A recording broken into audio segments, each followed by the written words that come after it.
quick question. When you're here, was the picture of America, how did they paint America to you? Because to me, it was, there's like no grass here.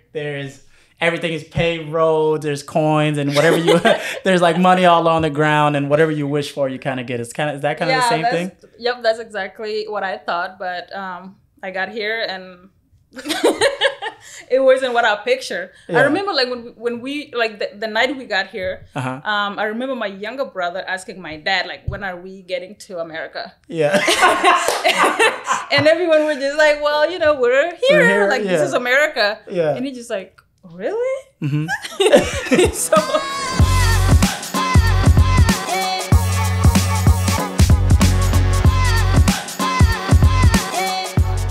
What's up, ladies and gentlemen? It's Guliato Bang Boy. You're now tuned with Edition Podcast, and we are back again like we never left.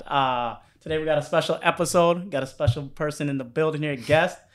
So we got Agut in the building. She is a mental health field specialist. She actually works as a area director for residential transition, which is what is that, a hospital? No, it's a mental health agency. Mental health agency. Okay, there you go. Also, what's really interesting, I called some of your friends, try to get a lot of education on you, but no one was picking up, but they hit me up late. So I just figured out you were also working on your master's, which is pretty awesome. So shout out to you. If we can get some hand claps, Chris, when we just go over, like some hand claps in there. So thank you for coming on the podcast. This is very special, actually, because this topic is not discussed a lot in the community, right? It's usually brushed to the side, and what you're doing is pretty important. You might be the only person I know that actually is doing something in the field, to be honest with you. And what I like to do is usually build the background of, like, where you're from, how'd you got to where you at, figure out where you went to school and all this good stuff, and then actually go into your career so people actually so people get to know you on a personal level. That sound good? Yep. All right. So just for background, where are you from? Where were you born, raised? Where are you from?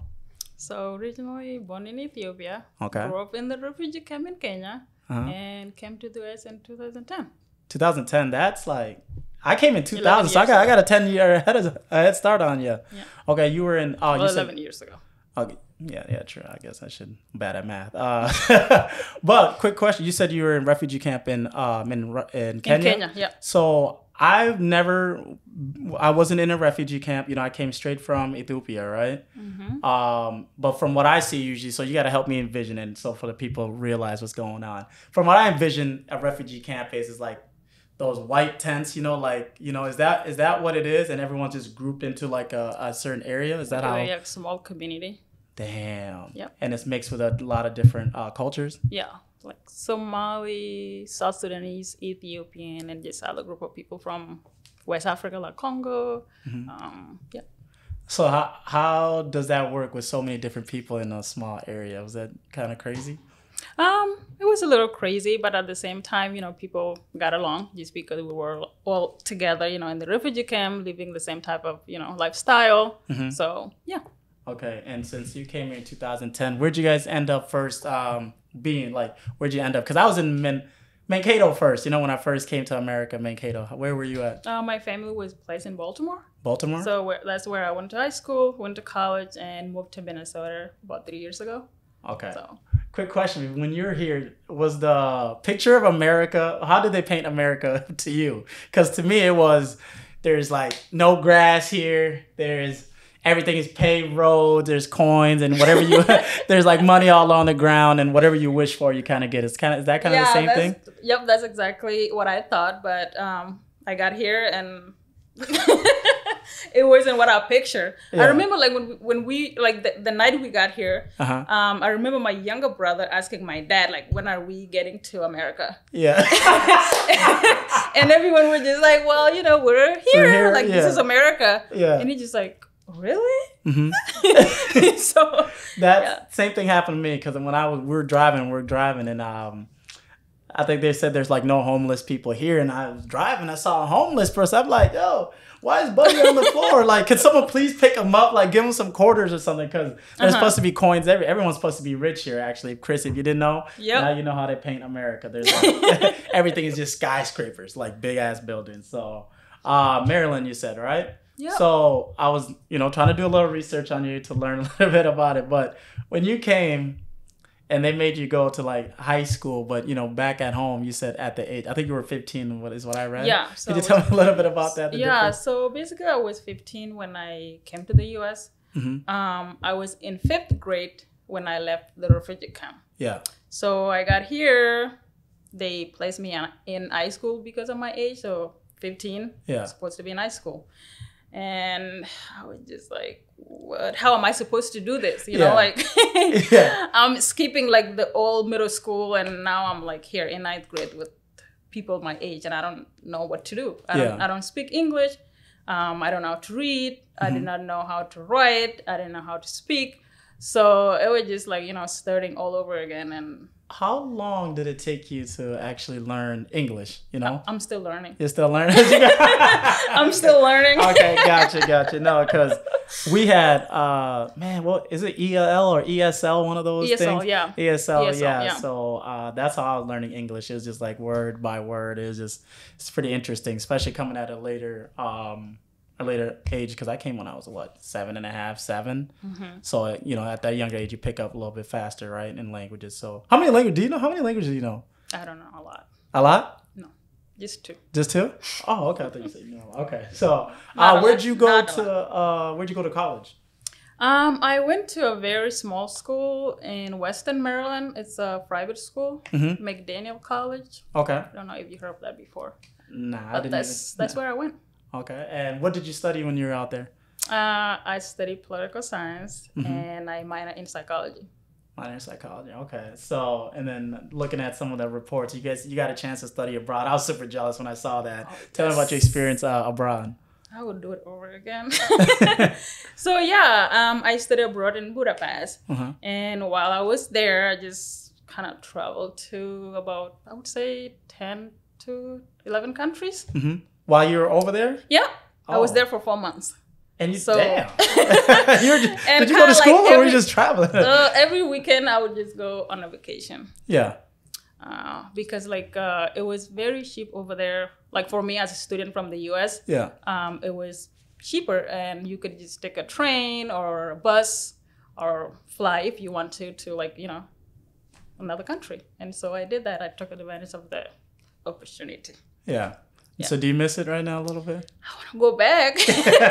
I would go back, but you know, now we're adults. It just keeps going, huh? Yep. Life is not the same. Yeah, I'm jealous of you. I wanted to study abroad, but I just never ended up doing it.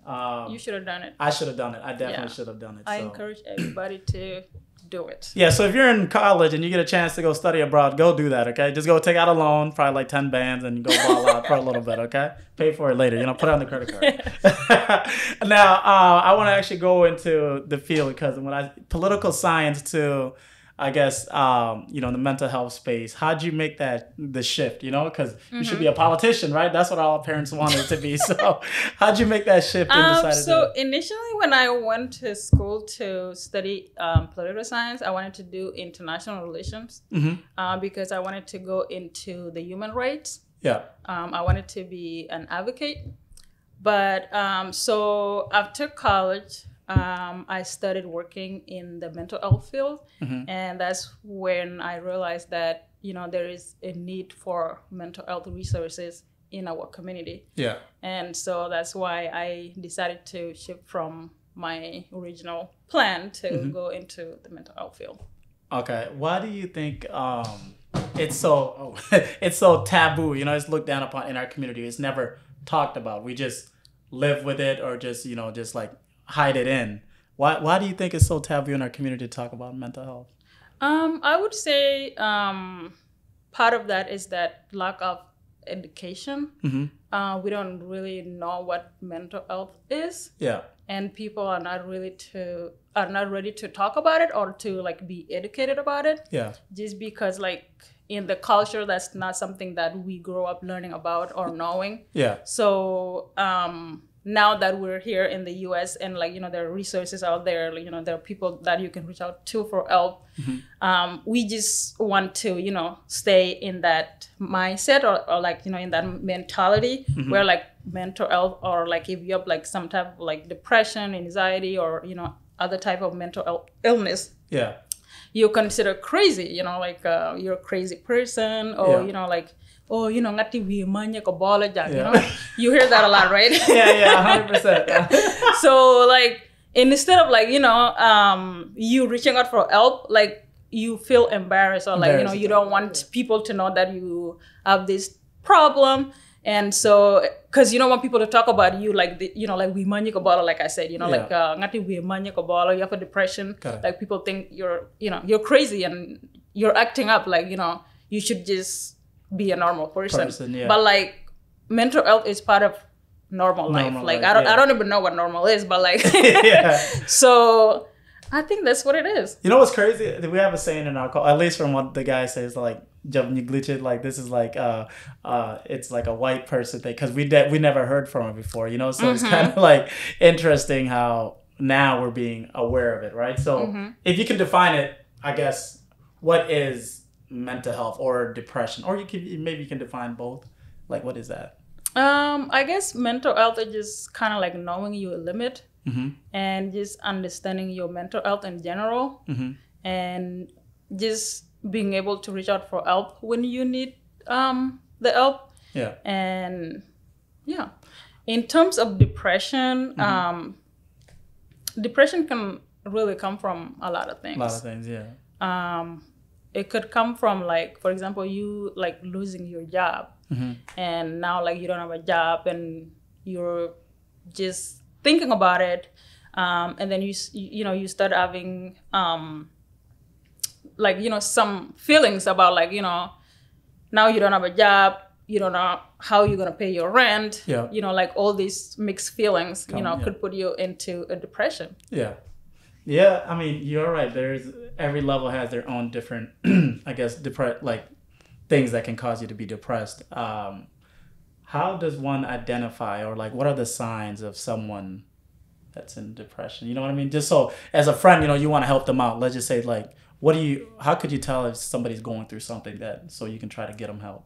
I think, like, you know, there will be like a shift in their behavior. And it just depends on the person. Some people, you know, tend to just have a low motivation to do anything, like just to like complete basic life skills. You might feel like you don't want to go out, you know, like you just have very low interest in the activities that you once enjoy. You sleep a lot, or you don't sleep at all. Both. You eat a lot, or you don't eat at all. So it's just depending, you know, like, it depends on the person. Depend on the individual. And so that's very interesting, because if one of my homies just starts sleeping, I'm like, hey man, you depressed? What's going on? You need help. Do you think? So what is? Okay, how about this one? This one I wanted to ask you right away, but I had to give it a little bit. Okay. Do you think social media nowadays has a big impact on the way we are affected, like in our mental capacity? I would say yes, because I feel like sometimes, like, the things that they show on social media are like people, you know, living their best life, you know, like achieving all these things. And, you know, like, when you see that, and, you know, your life is not going well, you know, like, you feel some type of way, you know, like, this person is like my age mate, and like, you know, they're receiving all this, and like, I'm here living in this kind of life, you know, that could also contribute to, like, you know, mental health. Yeah, I think so too, because sometimes, but I think we should figure out, like, the internet sometimes not a real spot. Like, what I usually do on my social media just to mess with people is, I'll be in one of my friend's car. That's nice, right? I'll be like, hey, and I'm making fun of them. And I'll be like, hey, just posting this so y'all think this is my car. Like, you know, it's not my car at all. Like, this is my friend's car. And I think that social media does have a big effect on people, because, like you said, you see somebody that's your age, or maybe even younger. Yeah, that's like doing better. Yeah, doing better. You think it's doing better than you. Right. And now you're like, is my life messed up? Right. Am I doing this right? I gotta get my life together, because, you know, like, this person is doing this and they're doing that. And like, I'm here, you know, like, you get that feeling that you need to get your life together right away, because these people are like, you know.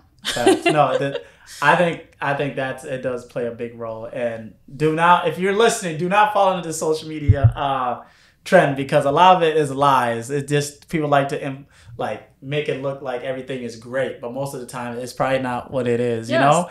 But there's a couple people that are successful out there that are showing it, but most of the time, especially look at mine if you want to just see me messing around. So my friend, actually, I reached out to one of my friends. She lives out in California now.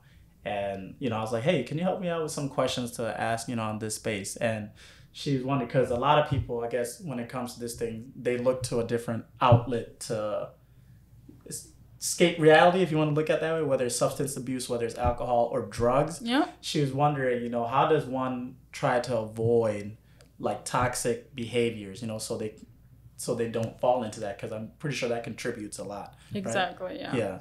I would say in that case, just identifying the early sign of depression, and reaching out for help.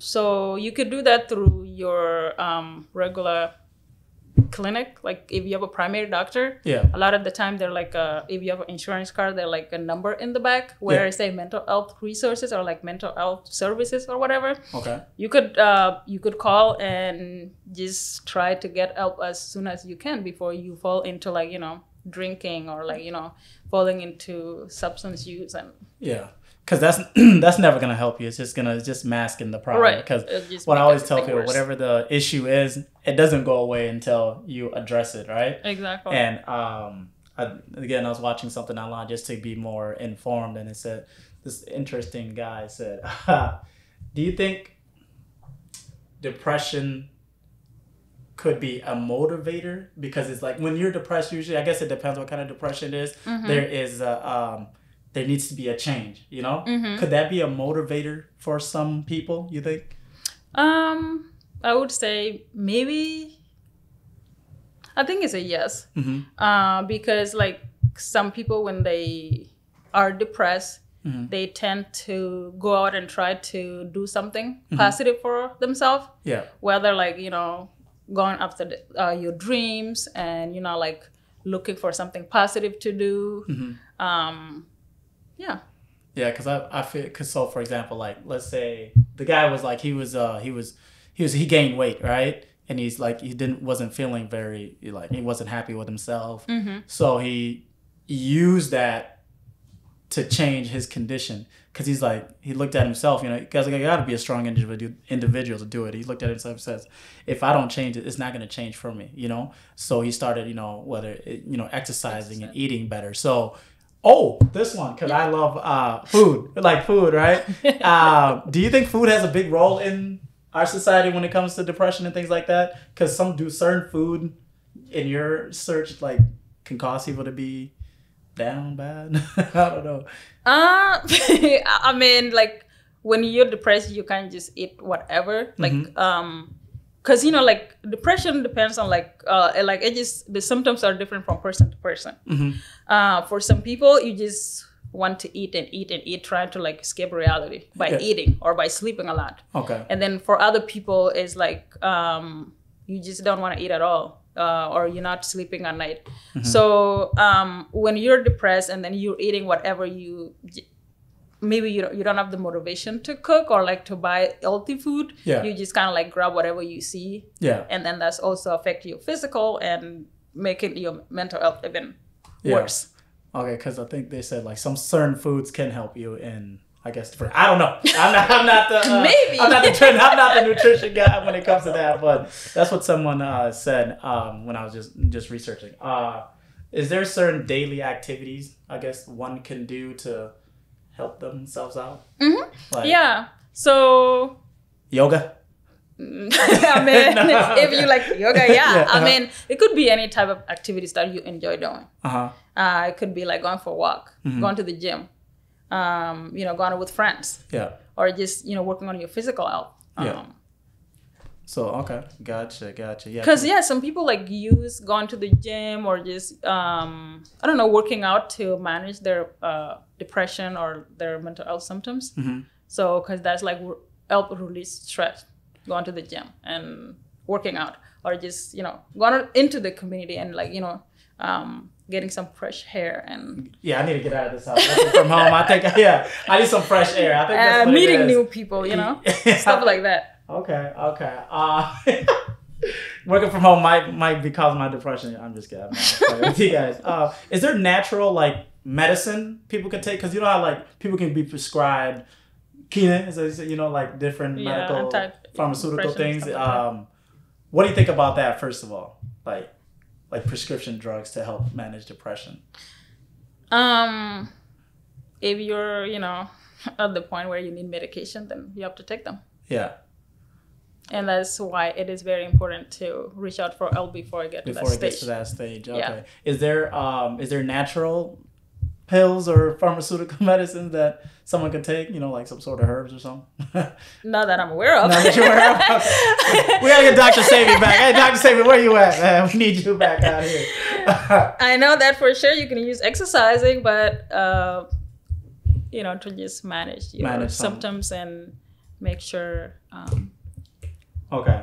Now, this is interesting since you guys are always taking care of people with mental illness and depression, anxiety, and things of that nature, right? Mm-hmm. How do you guys get help? Do you look in do you just grab a mirror and just be like, hey, look, like give the same speech, or what do you guys do to who helps you guys? That's a great question. I like that because a lot of the time, like we're the caretakers. We go through a lot, and we also need help, and we also need support. Yeah. So in the social services or like healthcare field, there's something called self-care. Mm-hmm. So meaning just being able to do activities that manage your stress and preventing you from burning out, mm-hmm. and from developing some type of like trauma from like the work you do with people. Yeah. So taking care of yourself, like doing activities that makes you happy, or like habits that just makes you forget what you do, right? Like everything that's going on at work or in your life is very important. So just being able to know your limit. Okay. And taking care of your mental health before taking care of others. I think one of my friends, one of these New York guys were talking once. Obviously I'm just messing around, and they're like, "Yeah, man, I want to go take therapy," right? I'm like, "Bro, what do you mean therapy? I talk to you every single day. What is this person like behind the curtain speaking to you?" So can you tell us a little bit about therapy and the importance of it and why people should go to therapy? It is very important because, I can talk to you about my problems, mm-hmm. like, as a friend. Yeah. But that's not the same when, like, Why not? Why isn't it the same? Why is it another human on the other line? Because, like, I could be holding back, or, like, we're not really working on any type of goal to manage my mental health. It's just kind of like me, like venting to you, just like talking about it. Yeah. And like, it's not really going anywhere. And also like, it's not good for your mental health as well. Like it's not your job to be like, my mental health support or anything mm-hmm. like that. So it's very important to reach out to professional health. Yeah. Just because like they have the experience, they have the resources, mm-hmm. and they have the skills that, you need to be successful. Okay. How often should one go to therapy, and how do you find the right individual for you? Right? Because I'm pretty sure there's a bunch of therapists, right? Yeah. And one might not be the best one for you. Mm-hmm. How do you go about finding the best one, and how often should one go to therapy? And if I'm feeling handy dandy fine, like I'm good, do I still need therapy, or should I just keep going? So it just depends. Like you could just go try for like one session, mm-hmm. talk with your therapist, and see like if you need to see them weekly, mm-hmm. Every 2 weeks, monthly, every 2 months, just depending on like where you are. Yeah. With your mental health in general. Like, the stage of. How do you find the right one? And like, because if I go right now, like, are they at hospitals, or where are they at? Like, where do you even find these guys? They're everywhere. Like, they're like community-based hospitals, clinics. I don't know. They're everywhere. And just that, doing some research, like to know, like, let's say like you're struggling with PTSD. Like, you know, you could see somebody that specialized in trauma, or like, you know. Yeah, what is like, for the people who do not know out there, PTSD?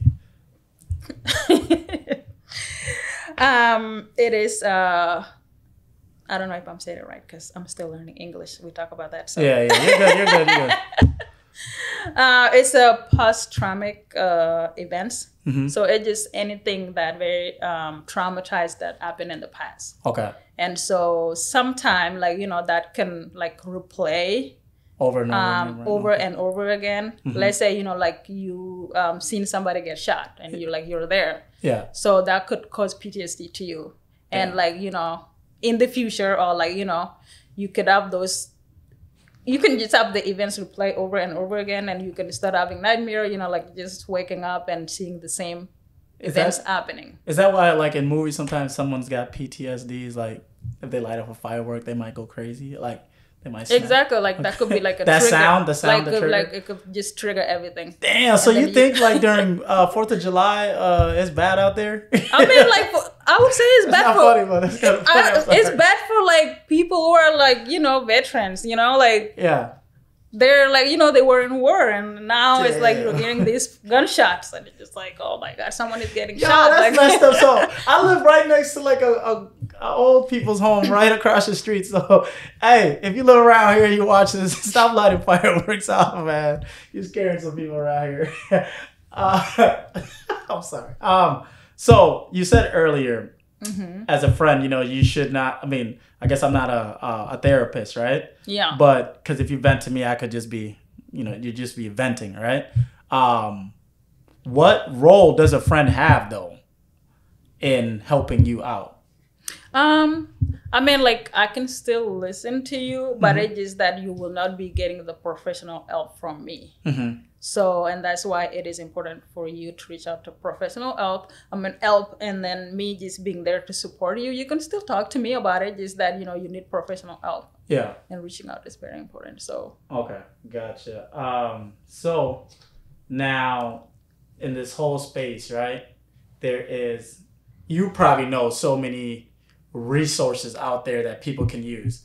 And like, if a guy comes up to me, I'll be like, I don't know where to go to Agut. Like, I don't know where to go.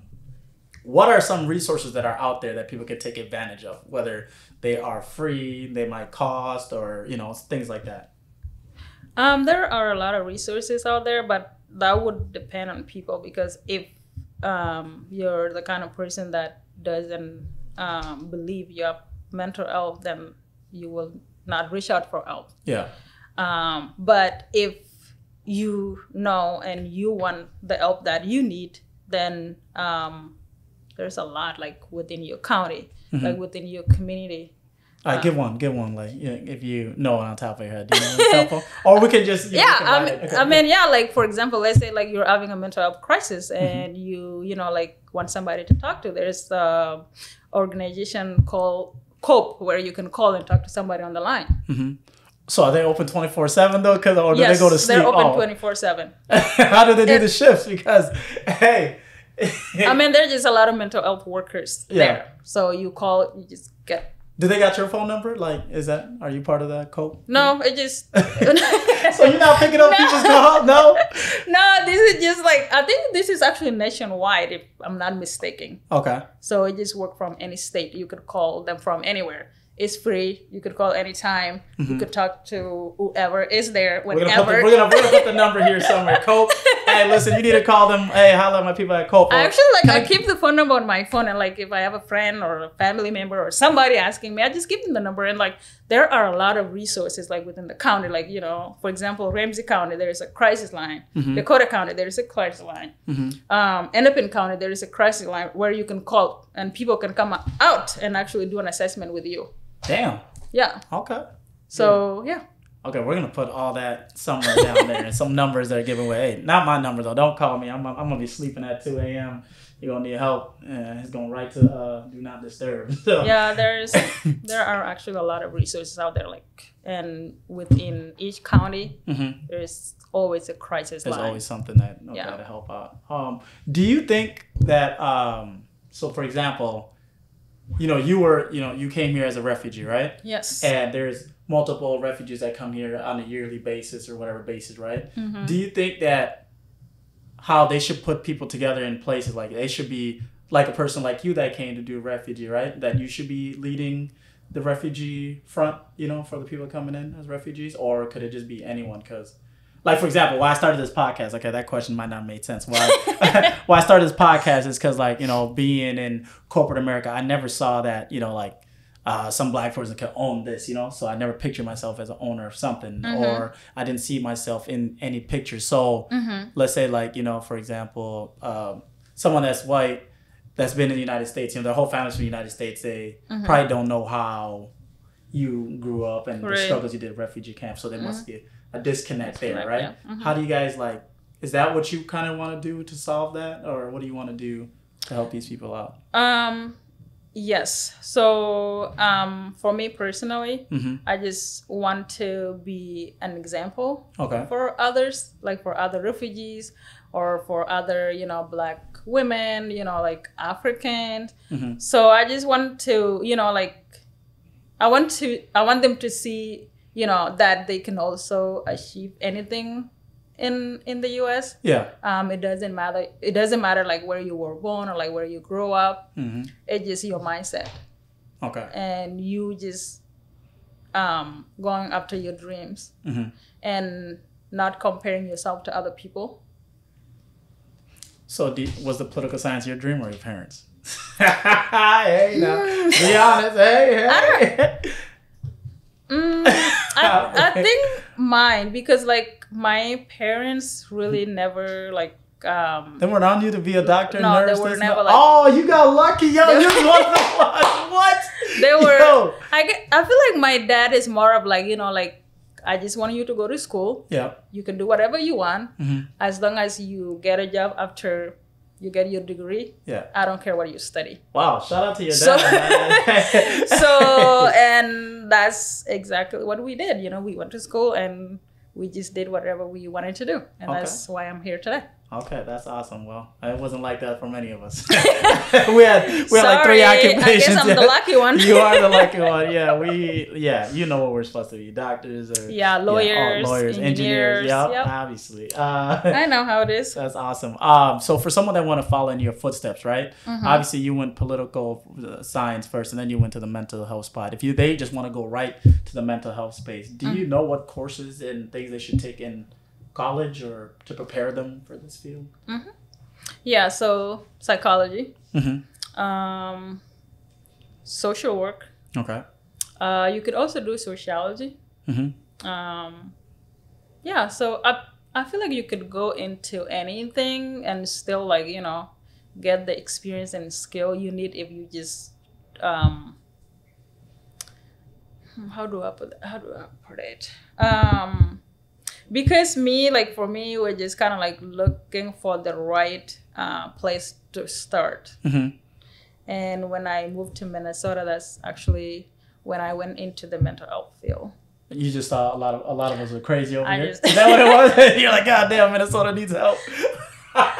No, but like definitely psychology, social work, sociology. Those are like, you know. Okay. Or human resources. Okay. Sure, so if y'all listening, you know, she just gave you guys some gems if you want to go that route. Now, for you personally, right? What is your future goals? What do you see yourself down the line doing? You know, now you're the area director. What you want to be like next? You want to be like state director or like or why'd you shake your head? Or like, you know, you want to own your own like, I don't know if it's called practice or whatever it is. Is that what's your future goals? What do you want to do? I don't know. I have so many and I'm confused. I don't know what I want to do because I just have a lot that I want to do. And I don't know if I could do everything at the same time. You should make a clone of yourself. But definitely I'm currently working on my master's. And so I want to get my clinical license so I can be able to practice. Meaning I can open my own practice, either like a private practice or like a nonprofit organization, or some type of like group homes, or like some type of clinic, whatever it could be. So that's amazing. How long does it take to get your master's? So the program is 2 years, full time. So because I didn't go to school for social work or psychology, Yeah. I have to do the 2 years program. Yeah. Because of my degree, obviously. So, but for people that all went to a school for social work, it would be a year for them. A year because for them. they already have the bachelor degree in the field. But Okay. for me, it's different. So I'm doing the 2 years program, and then after that, I would then take the test to get my license. Y'all got books this big you gotta read? Yeah, I gotta study. So you work full time and go to school? Yeah. So I'm working full time. I'm going to school, and I'm also doing my internship right now. Where you interning? So I have a lot going on. Within the company, but like a different department. A different department. Okay. Yeah. Damn, that's a lot. How do you manage all of this and still be like sane? Because when I was in college, I had to work 3 jobs and still do school. And my first year, I had to do basketball too. It was like, yo, that's insane. How do you manage? I don't know. You just do it? Yeah, I guess I just do it. I'm always busy. Like I don't have enough time. Yeah. So, but should we cut this interview short because you gotta go? Huh? Good. I guess just like like try to like make priority. Like what needs to be done right away, and like what I can sleep on for a little bit. Yeah. So yeah, like time management, being able to manage your time effectively. So in our community, we're not good. Well, majority of us are not good with time management. So I'm really good with time. Like I'm always on time, but it's like when you go to an African event, you're on time. You're the only person there. You're the only person there. Like I'm trying to get something done. Like I got something to do. So why do you think that is? Like why are we so bad with time, or why don't we care about time like that? Because I seen a flyer once. It was like, yo, the wedding is from 12 like p.m. to 2-3 a.m. Like, yo, what time do you want us there? Like, I'm not getting there. I feel like we don't have plans in life. That's why people just don't care, and they don't have anything going on. Because if you do, like you will make sure you use your time wisely. Yeah. I always I yell at people all the time. Like, yo, like be there, because in basketball they told us to always be there 15 minutes early, right? If it's at 5 o'clock, be there like 4:45, and you need to be there ready to go at 4:45, like not just showing up, because it I don't know, it's just something like that I always value, and people we never cry. Like it's always different, and if they don't care, they're just like, whatever, I don't care. I'll show up. It is what it is. So yeah. Okay. So from this interview right now, what should people take away from this interview, and what I guess what people should take away from this interview here? I would say go after your dreams. Reach out for help in terms of mental health. Like if you're struggling with depression, anxiety, reach out for help. Okay. And there are a lot of resources out there. Yeah. Even within your community. Okay. And most of the time you said the county? The county is the number one resource to go to? County is the number one resource. You can just look it up, mental health agency near me, and just pop up. Okay, gotcha. So or mental health crisis, and just and that should show up. Yeah. Okay, gotcha. And then I guess that's most of the questions that I had, just put together like that. For me, I feel like I always took I was just solved everything myself, And every time, I don't know if people are religious, if it gets too hard, then that's when I'll pray or something, be like, all right, hey, look, this is getting a little heavy on me, so take it away. But you're right, speaking to someone, getting help it's essential, because it's someone that's gonna, there's resources out there that's gonna look out after you. You don't want to hold it in too much. Like one time when I was younger, I was the kid that listened, right? So I was doing. All the parents were always like, do this, clean. Wash the dishes. No, we didn't have dishwashers, right? Right. And it's been building up for years, because all the other kids got to have fun, but I was the one taking care of the responsibility, because no one else was listening. So everything was was put on me. And then one day, they had a get together. It's 15, 20 people in the living room, and they were eating and and drinking water and stuff like that. And the kitchen got full. Now and they were like, hey, come wash the dishes. And I go and look at the dishes, and they're this high, and I I forgot what I said, but I screamed and just like got mad. They were just like, what the heck? I was like, okay? Oh my God. Because it's been like building up for so long that I couldn't even contain it. And I was just like, what the hell did I just do? And then I just end up like washing dishes later when they're not around. But it's like, don't keep things in too long, because sooner or later you're gonna burst out, and people are gonna look at you like, for sure. And I think like another thing too, like maybe of why like we do not want to reach out for help, and like it's like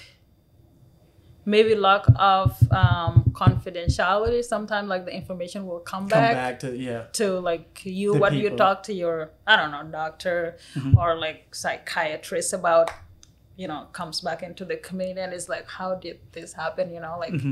But like confidentiality is very important in the mental health. Or like health care field, like we take that very seriously. There's like an oath. I don't know if it's an oath. There's something like, that you guys take, like if they don't keep it private, they can lose their license, or something. You can actually go to jail for that. Oh yeah. Okay. So but in our community, there's a lot of gossiping where it's like information come back and out and in and out. Yeah, we love to gossip, don't we? So maybe like that could be like sometimes it's why like people are afraid to reach out for help, because like if I come to you and say, hey, like I am having this problem and I'm only talking to you about it, then 2 weeks later I hear that from somebody else, like that's kind of like gonna stop feel you like from No, that's 100% correct. So that's all I had. If there's anything else you want to add to it, feel free. Anything else you want to add to this? No. You want to look at them and say something? You don't? No, thank you for having me. Yeah, I appreciate you coming through. I know everyone, this is a far place for everyone to come through. It's like 30 minutes away from everywhere. So I appreciate you taking your time to come through here. It's Guliado Bango Boyle. Yeah, peace out, and you guys have a good one.